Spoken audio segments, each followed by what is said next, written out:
COVID-19 not just impacting physical health, but the health of local municipalities and the budgets of many cities within our area. Maybe none more right now than the city of Peoria, facing more than $50 million in losses due to this pandemic. Joining us now is Peoria City Manager Patrick Urick. Thank you so much for joining me today.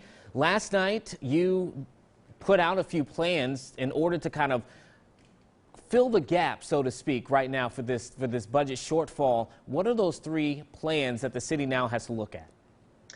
Well, thanks, Eugene. Actually, there's four. What we're looking at, we looked at four different options.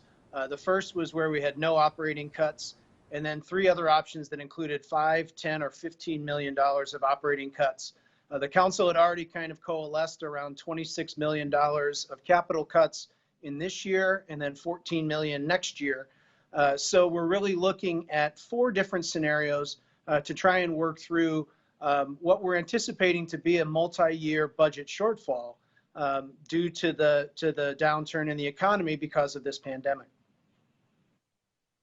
If I'm not mistaken, more than $50 million, that's what we're talking about as far as the budget shortfall that now you're trying to shave off. But even with those cuts and the different models that you have there, would that still close the gap in full? Would that still bring the city to be even? Depending on the nature of the model. So with the no operating cuts, we'd have to borrow a lot more, almost $70 million. If we do cut more deeply into operations, we will end up being able to protect our cash reserves. So that's something that we're really looking at.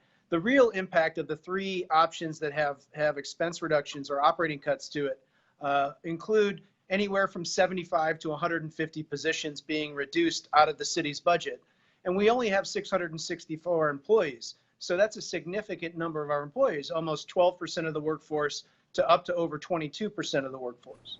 How soon would the city need to make this decision in order to not only enact this plan, but to a time frame in which you feel that this would actually best benefit the city? How quick of a timeline are we talking? Well, the good news is we're not on an immediate time frame for us. There are many other communities around that had to adopt a budget that was going into effect this coming Friday. We're on a calendar year, fiscal year. So that allows us to really look at what our revenue projections are and look at where we might be here over the next few months. Is there any money that might come in from Washington? Is there any reimbursements that may come from the state? But we're going to have to make a decision here before mid-year in order to balance not only 2020, but then as we keep an eye towards 2021.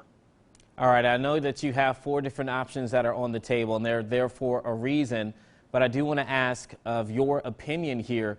If we do not receive any more funding or funding from the state or federal government, which of those options do you see that would most likely take place?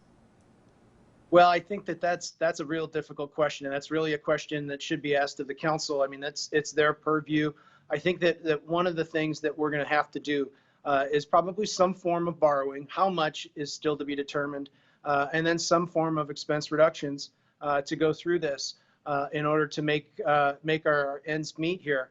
And that's going to be the challenge here over the next few weeks. Is what does that ultimately look like, and how are we going to end up with a balanced budget not only for 2020, but for 2021 as well.